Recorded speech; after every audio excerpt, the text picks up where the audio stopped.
हम आपके सामने लाएंगे समाज के वो चेहरे जिनसे मिलती है हमको प्रेरणा, जो हमें जगाते भी हैं, बताते भी हैं कि हमको कैसे आगे बढ़ना, समाज में कैसे भागीदारी हो, ये भी समझाते हैं। हम चाहते हैं ये भी न्यूज आपको उन विरोधियों से हर सप्ताह रूबरू करें जिन्होंने समाज में कहीं न कहीं अपना मुकाम हासिल किया। हमारा उद्देश्य साफ है कि आप विरोधियों से प्रेरणा लेकर आगे हम आपको ऐसी शख्सियत से कराएंगे रूबरू।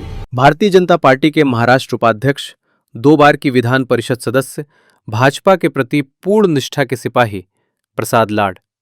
ये वो पराक्रमी योद्धा है जो पार्टी की हर बड़ी जिम्मेदारी को कंधों पर लादकर खून पसीना एक कर पूरा करते हैं। चाहे कोई भी चुनाव हो, संगठन को स्टील की तरह मजबूत बनाना हो या शीर्ष नेताओं का कोई आदेश, प्रसाद लाड हर चुनौती को स्वीकार कर विजयी कमल का परचम लहराते हैं। भाजपा में कभी बगावत का स्वर नहीं, केवल पूर्ण समर्पण। पार्टी जो उम्मीद करती है वो निभाते हैं, बिना शिकायत, बिना पीछे हटे। अपने निष्ठावान कार्यकर्ता पदाधिकारियों के हक के लिए हमेशा ढाल बनकर खड़े, यही उनकी ताकत है। कार्यकर्ताओं की लंबी अटल फौज, उनके पीछे लामबंद। अब बीजेपी का एक महान सपना, मुंबई महानगर पालिका पर इस बार कमल खिलाना। इस क्रांतिकारी मिशन की कमान प्रसाद लाड के कंधों पर। हम उनसे जानेंगे कैसे बीजेपी मनपा चुनाव जीतकर बीजेपी का महापौर गद्दी संभालेगा, वर्तमान चुनौतियों का डटकर मुकाबला कैसे करेंगे। आइए सुने इस योद्धा की रणनीति। कमल खिलेगा, मुंबई जीतेगा। भारतीय जनता पार्टी के महाराष्ट्र उपाध्यक्ष, 2 बार विधानसभा के सदस्य और भारतीय जनता पार्टी की वो जिम्मेदारी इस तरह से निभाते हैं जो कभी नाकामी की तस्वीर जब सामने आती है तो उनके ऊपर जिम्मेदारी डाली जाती है और वो नाकामी को कार्य को पूरा करने में अंजाम देते हैं। उस शख्सियत का नाम है प्रसाद लाड जी।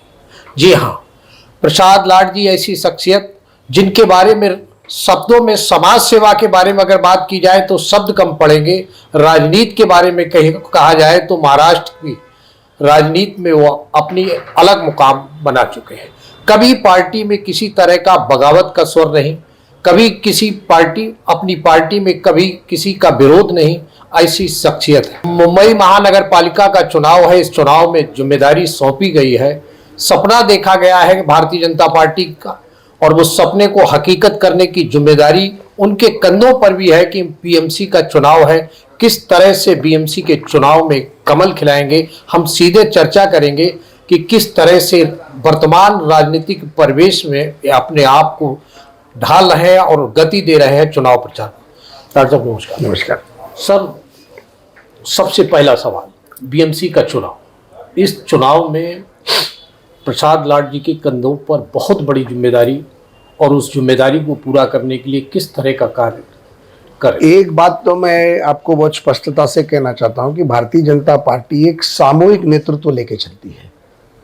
एक विशिष्ट व्यक्ति के ऊपर उसकी जिम्मेदारी नहीं होती, लेकिन जो पार्टी का अध्यक्ष होता है या चुनाव प्रमुख जो होता है वो इस समूह को साथ में लेके चलने का काम करती है। जैसे कि हमारे सम्माननीय माननीय अध्यक्ष अमित भाई साटम है जी, और चुनाव के प्रमुख हमारे नेता मंत्री आशीष शेलार जी हैं, उनके साथ जो 20 जनों की समिति गठित की गई है, उस समिति का एक सदस्य होने के नाते, कोर कमेटी का मेंबर होने के नाते एक जिम्मेदारी मेरे कंधे पे भी है। और इस सामूहिक नेतृत्व से 100% महायुति का, भाजपा का मराठी हिंदू महापौर बिठेगा, ये मैं आपको बहुत आश्वासित होकर कहना चाहता हूँ। सर, ये तो आपने बहुत संकल्प की बात कही, लेकिन आपने कहा महायुति को संगठित रखने का भी जिम्मेदारी आपके ऊपर है। कहीं कहीं प्रत्याशी भी टूटे हैं, अलग अलग बगावत भी करके उतर गए हैं, तो ऐसी स्थिति में आप कैसे? आप देखिए कि आपने वो उस दिन चित्रण भी किया, माननीय आशीष शेलार जी और मैंने हमारे इसी कार्यालय में बैठकर 1 तारीख को सुबह 11 बजे से लेकर शाम को 7 बजे तक लगभग 27 प्रत्याशियों का, जो कार्यकर्ता नाराज थे, जो कार्यकर्ता चाहते थे कि हम लड़ सकते हैं, जो कार्यकर्ता को शायद शिवसेना को जगह गई तो भाजपा के कार्यकर्ता को मिली नहीं, जो भाजपा को गई वो शिवसेना को मिली नहीं। एक महायुति का समन्वयक होने के नाते ये मेरा फर्ज बनता है और पार्टी का कार्यकर्ता होने के नाते नेता होने के नाते मेरा फर्ज बनता है कि जितने कम से कम बगावत हम कम कर सके उतने हमने कोशिश की, और मुझे लगता है कि मुंबई में हम उसमें यशस्वी हुए। 2-3% का पार्ट छोड़ेंगे तो पूरे मुंबई में 227 वार्ड में 8 से 10 जगह पर बगावत हुई है, लेकिन मुझे लगता है कि वो बगावत में कोई शक्ति नहीं है, राजनीति में चलता है, वो राजनीति में चलते ही रहता है। थोड़े बहुत प्रत्याशी और खुली राजनीति या जिसको हम लोग ओपन लोकशाही कहते हैं, तो उस ओपन लोकशाही में ये तो होता ही है। हर कार्यकर्ता को अपना तकदीर आजमाने का, अपना काम आजमाने का, लोगों के बीच में जाने का, मैंने क्या किया और मैं क्या कर सकता हूँ, उसके जाके लोगों के बीच में जाके खुद के प्रभाव को देखने का अधिकार है। जो लोकशाही ने, परम पूज्य डॉक्टर बाबा साहब ने उन्हें दिया है, वो कर रहे हैं। कांग्रेस के महाराष्ट्र अध्यक्ष सतपाल जी लगातार आरोप लगाते रहे कि आपने 62 जगह पर बिना नोटा का भी विकल्प था और सीटें विजयी घोषित कर ली। साथ ही उनका ये आरोप है कि नार्वेकर जी को इतने संवैधानिक पद पर होते हुए भी इस तरह का छोटे उसमें जाके धमकी या मैं इसमें 2 चीज आपको कहना चाहूंगा। हर्षवर्धन सपकाल जी जिस पार्टी के महाराष्ट्र के अध्यक्ष है, वो पार्टी बहुत जुनी है, 125 साल से भी जुनी इस देश में पार्टी रही है। आज कांग्रेस का अस्तित्व कहाँ है मुझे बताने की जरूरत नहीं है, लेकिन अस्तित्वहीन पार्टी ने अस्तित्वहीन नेतृत्व दिया है। जो हर्षवर्धन सपकाल स्वयं खुद कभी कोई पार्षद का चुनाव नहीं लड़े, ना कोई जिला परिषद लड़े, ना कोई विधायक लड़े, ना कोई एमपी लड़े, वो महाराष्ट्र के अध्यक्ष हुए, वो इस चुनाव के बारे में क्या जानते हैं? हर्षवर्धन जी जो आरोप कर रहे हैं वो आरोप हमें मंजूर नहीं है, मंजूर नहीं, सिरे से खारिज, उसको खारिज करता हूं। और रही सवाल संवैधानिक पद पे बैठे हुए राहुल नार्वेकर की बात, राहुल नार्वेकर हमारे नेता है, वो संविधान पद पे है, लेकिन वो विधानसभा सत्र जब शुरू रहता है तब है। जब विधानसभा सत्र शुरू नहीं होता तो एक पार्टी के लीडर भी है, एक विधानसभा के वो विधायक भी है, और लोकतंत्र को मजबूत करने के लिए उनकी कोशिश है जो कर रहे हैं। अब बात यह है कि उभाटा के उद्धव ठाकरे हो या हर्षवर्धन सपकाल हो, इनके पास अब कोई मुद्दे नहीं रहे, तो बिन मुद्दे के, बिन लोटे के पानी लेके जाने वाले ये लोग हैं, तो इनके पास ज्यादा ध्यान देने की जरूरत नहीं है। आपने कहा कि उद्धव जी का नाम लिया, तो अगर हम कहें कि ठाकरे बंधुओं के आने से क्या बीजेपी का वोट बैंक, जो पिछले काफी समय से लोग कहते थे कि वो होगा, कुछ नहीं होता, कुछ नहीं होता, कुछ नहीं होता। क्यों? देखिए, ठाकरे बंधु एक हुए, एक नहीं भी हुए, दोनों ने अनेक चुनाव लड़े। आज राज ठाकरे की जरूरत क्यों पड़ी उद्धव जी को? 18 साल में जरूरत नहीं पड़ी। उसी राज ठाकरे को घर से निकाल दिया गया, पार्टी के बाहर किया गया। भाला साहब के वक्त के अगर आप फोटोग्राफ, वीडियो चित्रण निकालेंगे तो राज ठाकरे हर जगह पे व्यासपीठ पे थे। शिवसेना बनाने में उनका विद्यार्थी सेना का बहुत बड़ा हाथ था। आज कई नेता, कई पार्टी में जो आमदार है, खासदार है, विधायक है, लोक प्रतिनिधि है, मंत्री है, वो विद्यार्थी सेना से राज ठाकरे के नेतृत्व में उभरे हुए नेता है। और वही उद्धव ठाकरे का बेटा और उद्धव ठाकरे राज ठाकरे के बारे में बोलते थे कि जिसके पास एक पार्षद नहीं उससे हम चर्चा क्या करें। तो आज ऐसी कौन सी आफत आ पड़ी कि उसके पैर पे जाकर गिरना पड़ा। देखिए, राजनीति में लोग बहुत होशियार होते हैं, लोगों को राजनीति समझती है, लोग विकास की राजनीति जानते हैं, लोगों को कौन नेता काम करता है, कौन नेतृत्व अच्छा है, कौन नेतृत्व खराब है, उसके बारे में जानते हैं। मुझे लगता है कि ये एक ढोंग है। मैंने आपके पहले एक चैनल पे वो कहा कि चुनाव के बाद उद्धव ठाकरे राज ठाकरे के घर पे भी जाएंगे कि नहीं, ये मेरे लिए बहुत बड़ा प्रश्न चिन्ह है। मतलब ये आपकी भविष्यवाणी भी है? ये भविष्यवाणी नहीं है, सच है। जो आदमी खुद के सगे भाई का नहीं हो पाया, जो खुद के पिता का नहीं हो पाया, वो राज ठाकरे तो चचेरे भाई है, उनका क्या होगा वो? अब उसे जरूरत है तो वो राज साहब को आगे ले रहा है। जो आदमी, जिसे देवेंद्र फडणवीस जैसे एक नेता ने अपना बड़ा भाई समझकर नेतृत्व दिया, मुख्यमंत्री होने के बावजूद उसको इंपॉर्टेंस दिया, उसके पीठ में खंजीर खुपसने का काम उसने किया। जिस कांग्रेस ने 2019 में उसको मुख्यमंत्री बनाया, आज पार्षद चुनाव में उस कांग्रेस को उसने छोड़ा। तो उसकी जो राजनीति है, ये भ्रष्टाचार की राजनीति है, पैसे की राजनीति है, कमीशन की राजनीति, उसके अलावा उसे कुछ नहीं दिखता। अब वो डरा हुआ है, सहमा हुआ है बिखरा हुआ है, बितरा हुआ है। वो चाहता है कि ये महापालिका चली जाए तो मेरा कमीशन का क्या होगा। इस कमीशन की राजनीति से वो उभर के बाहर आएगा, तब वो रिश्ते नाते समझ पाएगा, वो कार्यकर्ता और नेता समझ पाएगा। वो आ ही नहीं सकते।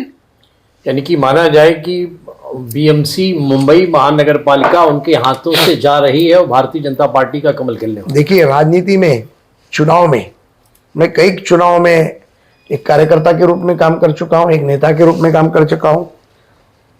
चुनाव के 10 दिन पहले से एक लहर हो चालू हो जाती है जी। लोगों के बीच में, एक भावनाएं तैयार होती है, कौन से विषय पर लोग बात कर रहे हैं उसकी चर्चा होती है। आप मुझे बताइए, शिवाजी पार्क जैसे गढ़ में खड़े रहकर अगर शिवाजी पार्क के लोग बोल रहे हैं कि देवेंद्र फडणवीस विकास की राजनीति कर रहे हैं और उद्धव ठाकरे टोमणा की राजनीति कर रहे हैं और हम विकास की राजनीति चाहते हैं, जहां पर हमारे सम्माननीय मित्र राज साहब का घर है, मेहनताई ठाकरे का पुतला है, कैलाशवासी स्वर्गीय शिवसेना प्रमुख बालासाहेब ठाकरे की समाधि है, शिव तीर्थ मतलब शिवसेना और शिवसेना मतलब शिवसेना भवन जो जहां पर है, वहां पर अगर लोग एक लहर भाजपा शिवसेना महायुति के बारे में कहते होंगे तो और इससे लहर क्या हो सकती है। सर, अगर हमने भी मराठी वोट बैंक की बात की तो कहीं ना कहीं भारतीय जनता पार्टी ने पूरे महाराष्ट्र में इस मिथक को तोड़ा है। भारतीय जनता पार्टी के जो नगर निकाय के चुनाव हुए उसमें इतना सीट, इतना रिकॉर्ड सीट, तो कहीं ना कहीं ये लगता है कि मराठी वोट बैंक का ध्रुवीकरण नहीं होने वाला है और मराठी वोट बैंक निश्चित ही भारतीय जनता पार्टी के इस चुनाव में गिरेगा। क्या लगता है? देखिए, अब 3 प्रकार के वोटर इस देश में हैं, जो हम ज़ेन-ज़ी वोटर्स कहते हैं। एक सेकेंड है यूथ फोरम वोटर है और एक वोटर है जो अबाव 35-40 के ऊपर जो है वो परिपक्व वोटर जिसको कहते हैं, और एक सिटीजन, सीनियर सिटीजन वोटर है। सीनियर सिटीजन वोटर्स का सालों साल से एक मत पक्का है, जो कमल के साथ है वो कमल के साथ है, जो मेनबत्ती के दिया बत्ती के साथ थे जनसंघ से वो आज भी कमल के साथ जुड़े, जो गाय वासुर के साथ थे वो आज भी हाथ के साथ जुड़े हुए, जो धनुष्य बाण के साथ थे वो आज भी धनुष्य बाण से जुड़े हुए, जो नांगलधारी शेतकरी के साथ थे वो आज भी जुड़े हुए हैं, और जो कम्युनिस्ट के विला भोपले के साथ थे वो भी आज उधर जुड़े हुए। तो वो वोटरों में कोई बदलाव नहीं है। ज़ेन-ज़ी वोटर चाहता है, यूथ क्या चाहता है कि डेवलपमेंट चाहता है। वो नहीं राजनीति, भाषा की राजनीति उसे नहीं चाहिए, वो डेवलपमेंट देखता है, ये विकास की राजनीति देखता है, वो राष्ट्रनीति की राजनीति देखता है, राष्ट्रीयत्व की राजनीति देखता है। और हम राष्ट्रीयत्व की भाषा हिंदुत्व से जोड़ते हैं। हमारा हिंदुत्व मतलब राष्ट्रीयत्व है, राष्ट्रीयत्व मतलब हिंदुत्व है, और राष्ट्रीय मतलब विकास है, और विकास के साथ हम ज़ेन-ज़ी के साथ भी जुड़े हैं, हम यूथ के साथ भी जुड़े हैं, और परिपक्व विचारधारा के वोटर के साथ भी जुड़े हैं। सर, आपने यहाँ पर विकास की बात कही विकास की बात कही तो आज एक बहुत बड़ी बात हम आपसे पूछना चाहते हैं। मुंबई, नवी मुंबई, तीसरी मुंबई, क्यों नहीं यहाँ के नेताओं ने या मुंबई के नगर पालिका के नगर सेवकों ने सोचा कि इस मुंबई को ही साफ सुथरा स्वच्छ बनाया जाए कि आदमी को, हमको नवी मुंबई और फिर तीसरी मुंबई, फिर चौथी मुंबई बनाने नहीं, देखिए ऐसा है, वही जूही चौपाटी, वही मतलब कुछ मिला नहीं। मेरी बात सुनिए, एक मुंबई का एक ढांचा रहा। अगर आप मुंबई के जुने इतिहास में जाओगे तो मुंबई एक 7 बेटों की मुंबई थी जी, जहां पर मुंबा देवी के नाम से मुंबई का नाम पड़ा। फिर एक कुलाबा बेट था, एक मजगांव डॉकयार्ड बेट था, एक हाजी अली वर्ली वाला बेट था, एक सायन कोलीवाड़ा वाला बेट था, एक भांडुप कोलीवाड़ा गांव वाला बेट था, एक अंधेरी गांवठान वाला बेट था, और एक बोरवली वाला बेट था। ऐसे 7 बेट थे जिसको बाद में मुंबई, महामुंबई जिसको बोलते हैं, वो बनाया गया। यहाँ का जो मुंबई करे वो विकास के साथ जुड़ता गया। मुंबई के पहले गिरनियाँ थी, कपड़ों की मिलें थी, फिर आईटी पार्क आने लगे, फिर इंडस्ट्रियल पार्क आने लगे, फिर कॉरपोरेट हाउसेस आने लगे, बैंकिंग आने लगा। जैसे जैसे मुंबई बढ़ते गई वैसे वैसे मुंबई में स्थलांतरित लोग भी मुंबई में आए। आप भी तो स्थलांतरित होकर शायद मुंबई में आए। तो वो मुंबई के विकास के साथ जुड़ते गए और मुंबई ऐसी स्प्रेड हो गई कि किसी को समझ आई नहीं कि मुंबई कहाँ पर स्प्रेड हुई। मैं इसका जिम्मेदार पकड़ता हूँ उभाटा शिवसेना को। 25 साल तक जी जिन्होंने मुंबई में राज किया, उन्होंने 1985 से लेके 2022 तक जो मुंबई महापालिका के प्रमुख रहे, एक 92 से लेके 97 तक का मुद्दा अगर कांग्रेस रही तो बाकी पूरा 20 साल 22 साल तक उद्धव ठाकरे की शिवसेना ने राज किया। मुंबई का विकास उनके हाथ में था, मुंबई की डेवलपमेंट उनके हाथ में थी, मुंबई को मेट्रो कनेक्ट करने का काम उनके हाथ में था, उसके साथ कांग्रेस राष्ट्रवादी की सरकार थी, उनके हाथ में था। मुंबई की लोकल को बढ़ाने का काम उनके हाथ में था क्योंकि केंद्र में उनकी सरकार थी। Coastal road, Atal Setu, underground metro, mono, ये सारे प्रकल्प 1974 के डीपीआर में किए गए थे, जिसको पूरा बीजेपी के कार्यकाल में जिसको पूरा बीजेपी के सरकार ने, माननीय देवेंद्र देवाभाऊ की सरकार ने और माननीय मोदी जी के सरकार ने पूरा किया। अब आपका जो सवाल था कि मुंबई के बाद नवी मुंबई बनी, महामुंबई बनी, तो जैसे जैसे शहर बढ़ते जाते वैसे वैसे शहर के आजू बाजू के इलाके भी बढ़ते जाते। तो हम नवी मुंबई और महामुंबई जो बढ़ा रहे हैं उसको विजन के साथ बढ़ा रहे हैं। लेकिन sir IT park, educational hub, medical hub, sports park, ये सारी चीजें ये नवी मुंबई और महामुंबई में बन रही है, जो मुंबई की जरूरत है, जिसको कनेक्टिविटी से जोड़ने का काम किया जा रहा है। आप देखिए कोस्टल कुलाबा से शुरू होता है जो अब विरार वसई तक जाएगा, विरार वसई से अलीबाग कॉरिडोर बन रहा है जो अलीबाग तक जाएगा, अलीबाग कॉरिडोर बन रहा है जो वापस अटल सेतु से नरीमन पॉइंट आएगा। तो ये पूरे मुंबई का प्रदक्षिणा, जो महामुंबई को हम प्रदक्षिणा करेंगे, माता मुंबा देवी को प्रदक्षिणा करेंगे, माता महालक्ष्मी को प्रदक्षिणा करेंगे, सिद्धिविनायक को प्रदक्षिणा करेंगे, वो 59 मिनट में करेंगे। सर ये भारतीय जनता पार्टी की देन है, लेकिन हमारा कहने का मतलब ये था पिछले कार्यकालों में जुहू चौपाटी वैसी, नरीमन पॉइंट वैसा ही, कोई उसके अलावा आप मैं वही मुद्दे पे आ रहा था।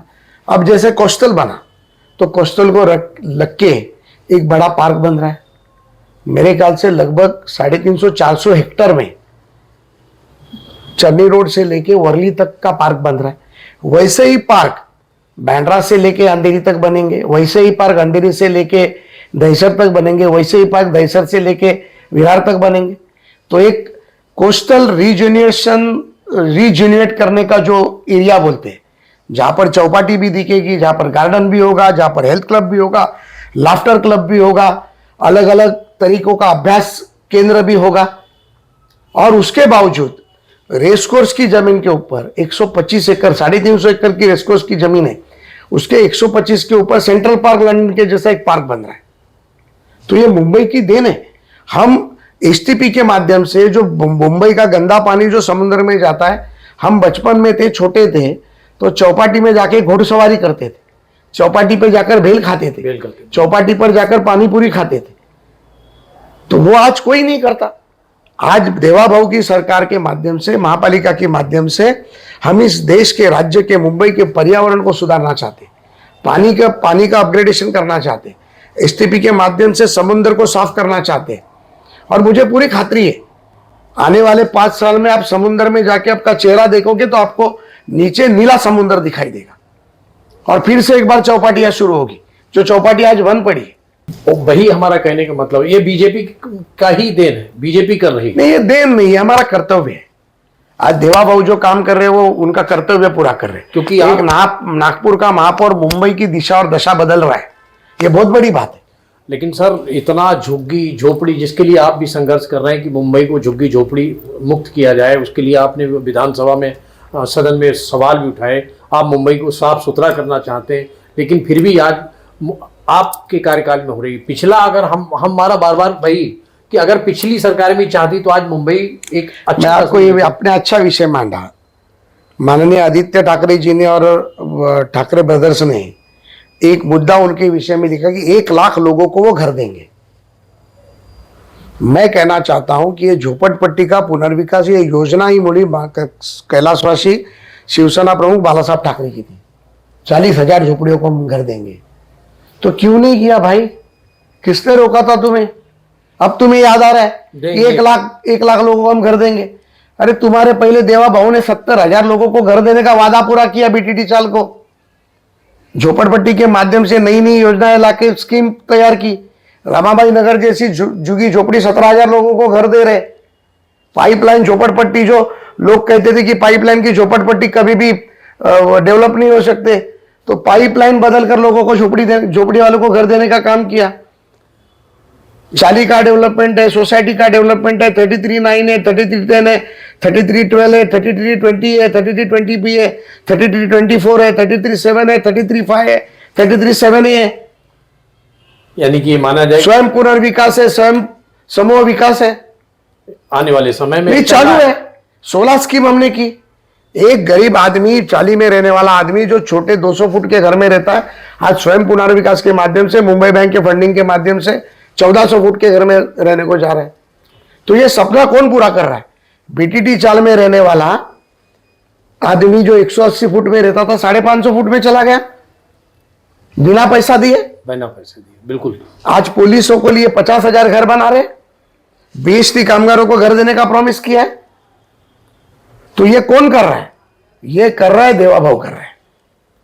सर, इसका मतलब माना जाए कि बीएमसी में अगर कमल खिलके आपकी सरकार बनती है, यानी कि महापौर बैठता है, तो मुंबई का अलग डेवलपमेंट नजर आएगा जनता। आपको दिखाई देगा कि मुंबई के डेवलपमेंट के साथ मुंबई महापालिका के काम के माध्यम से जो तीसरी मुंबई और दूसरी मुंबई है वो भी डेवलप होगी। हम, यानी ये मेरा वैयक्तिक कहना है कि पहले हमें पर्यावरण के साथ काम करना है। बाढ़ की समस्या होगी, जर होणार पर्यावरणाचा विकास तर मुंबई होणार समृद्धी सकट विकास। पर्यावरण से ही पर्यावरण पहला करेंगे। आज हम चाहते हैं कि मुंबई में जाए तो हम खुली हवा में सांस लें। मैं तो कहूंगा कि अगर भाजपा का अगर सरकार आती है तो 5 साल में 5 करोड़ झाड़ मुंबई में लगने चाहिए। हर कॉर्पोरेट आके आगे बोलना चाहिए कि हम 5 लाख झाड़ लगा रहे, 2 लाख झाड़ लगा रहे, 3 लाख झाड़ लगा रहे। हर साल 1 करोड़ झाड़ मुंबई में लगने चाहिए। ये बिल्कुल मतलब संकल्प, ये संकल्प है और इस संकल्प के लिए मैं लड़ने वाला हूं। और ये संकल्प हर व्यक्ति के जीवन, पशु पक्षी जीव जंतु सभी। अगर समझो मुंबई में इतने कॉर्पोरेट से हर कॉर्पोरेट ने कहा कि हम 10 लगाएंगे, 100 लगाएंगे, 50 लगाएंगे, 25,000 लगाएंगे, 5,000 लगाएंगे, 5 करोड़ झाड़ लगेंगे। छोटे झाड़ो, बड़े झाड़ो, झाड़ी झाड़ो। और जब हम छोटे थे तो हम चलते थे तो ऐसा लगता था कि हम लोग झाड़ियों की वादी में चल रहे हैं। वही वादी अब फिर से मुंबई में दिखनी चाहिए। ये बहुत बड़ा अच्छी चीज है जो सही मायनों में देखा जाए कि आने वाले समय में लोग स्वस्थ मुंबई, स्वच्छ मुंबई और शुद्ध मुंबई में और विकासशील मुंबई में साथ लेंगे। मुंबई महानगर पालिका का चुनाव और आप तीनों पार्टियों की महायुति के समन्वयक भी है। बड़ी जिम्मेदारी है तीनों पार्टियों को संभालने की।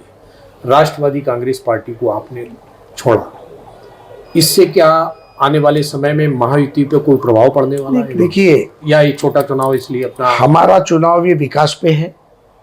हमारा चुनाव ये 100% राष्ट्रीयत्व पे है। हमारा चुनाव 100% राष्ट्रीयत्व के साथ हिंदुत्व जुड़ा हुआ है। महायुति में जो घटक पक्ष है शिवसेना और रिपब्लिकन पार्टी ऑफ इंडिया, ये नेचुरल अलायंस है। और Rashtrawadi Congress party it's a political alliance है। ये बहुत बड़ा मेरा वक्तव्य हो सकता है जी। मुंबई में वो साथ में लड़ने के लिए जितनी सीटें उनको चाहिए थी उतनी मुंबई में हम दे नहीं सकते थे। उन्होंने अलग विचारधारा के ऊपर, अलग विषयों के ऊपर चुनाव लड़ने का निर्णय लिया। रही बात मुंबई की, तो मुंबई में जी पार्टी का जो नेतृत्व नवाब मलिक कर रहे हो, नवाब मलिक के खिलाफ हमारा नारा है। जो देश विघटक शक्ति के साथ, दाऊद इब्राहिम के साथ जिसके नाते जूते जुड़े हैं, उसके साथ कंधे से कंधा मिलाकर हम लोगों के बीच में जाना नहीं चाहते। हमने उन्हें कहा था कि आप नवाब मलिक को बाजू में कीजिए, हम आपके साथ जुड़ने के लिए तैयार हैं। बाकी कोई विचार, बाकी कोई मुद्दा नहीं, केवल नवाब मलिक का था। तो उसके बाद पूरे राज्य में उन्होंने कहीं भी हमारे साथ युति नहीं की। शायद वो उनके नेता को दुखाना नहीं चाहते थे। सर, चूंकि महायुति की बात हुई, पूरे मुंबई में क्या लगता है आपको कितनी सीटें हैं? देखिए यहाँ पर लिखा है मिशन 150 प्लस। 150 में महायुति या महायुति यानी शिवसेना, भाजपा और रिपब्लिकन पार्टी ऑफ इंडिया, यानी कि सरकार तय, निश्चित ही कमल खिलेगा। निश्चित ही कमल और धनुष्यबाण खिलेगा। दक्षिण मध्य मुंबई की जिम्मेदारी आपके ऊपर बहुत बड़ी है। क्या लगता है कितनी सीटें हम दक्षिण? 35 में से 22 से 25 सीटें हम जीतेंगे। 25। 16 तारीख को फिर आप यहाँ ही मेरा इंटरव्यू करना। अपन साथ में बैठ के चाय पियेंगे। सर हम ये चाहते हैं कि दक्षिण मध्य मुंबई, पूरी मुंबई से आप मराठी भाषा में दो शब्द अपनी तरफ से अपील करें, चुनाव का समय है। माझ्या सर्व मुंबईतील मतदार बंधू भगिनींना, महायुतीच्या सर्व कार्यकर्त्यांना मी माझं नम्र आवाहन करतो की येणारे पुढचे 9 दिवस हे आपल्या जीवनाची भाग्यरेषा बदलणारे आहेत। ज्या मुंबईला लुटण्याचं काम उभाटा सेनेनी केलं, उभारण्याचं काम केलं, कोविडमध्ये भ्रष्टाचार करण्याचं काम केलं, मिठी नदीच्या गाळ्यात भ्रष्टाचार करण्याचं काम केलं, त्यांच्या हातात सत्ता न देता विकास पुरुष ज्यांनी विकासाची गंगा वाहिली, ज्यांनी शिक्षणाची गंगा वाहिली, ज्याने आरोग्याकडे लक्ष दिलं, जो पर्यावरणासाठी लढणार आहे आणि मुंबईला गतिशील विकासशील मुंबई करणार आहे आणि प्रदूषणमुक्त मुंबई करणार आहे, त्या माननीय देवाभाऊच्या आणि एकनाथ शिंदेच्या, रामदास आठवलेजींच्या महायुतीला, भाजपा शिवसेना रिपाईच्या महायुतीला आपण प्रचंड मताने बहुमताने निवडून द्या आणि महायुतीचा मराठी हिंदू महापौर या महापालिकेवर बसवूया, एवढंच मी आपल्याला आता विनंती करतो। धन्यवाद। जय हिंद, जय महाराष्ट्र। ये थे भारतीय जनता पार्टी के उपाध्यक्ष प्रसाद लाड, जिनसे हमारी राजनीतिक विषयों पर काफी विस्तृत चर्चा हुई। इन्होंने कहा कि मुंबई का सबसे संकल्प रहेगा कि हमारी स्वच्छ सुंदर मुंबई रहे और साथ ही मिशन उन्होंने 150 का रखा है। निश्चित ही वो आने वाले समय में जिस तरह से जिद्दोजहद कर रहे हैं, संघर्ष कर रहे हैं इन सीटों पर, और अपने दक्षिण मध्य मुंबई में उन्होंने साफ कहा कि हम 25 सीट से अधिक ही लाएंगे, कम नहीं लाएंगे, और कहीं ना कहीं उनका ये संकल्प नजर आता है। उनके द्वारा जिस तरह से रात दिन परिश्रम किया जा रहा है, रात दिन भारतीय जनता पार्टी और महायुति के प्रत्याशियों को जिताने के लिए संघर्ष कर रहे हैं। आने वाले समय में देखना है कि 16 जनवरी को किस तरह से कमल खिलता है और महायुति की महापौर बैठता है, इस समय बताएगा। बहरहाल बिना पाठक को दीजिए इजाजत। नमस्कार। हमारा विशेष कार्यक्रम शख्सियत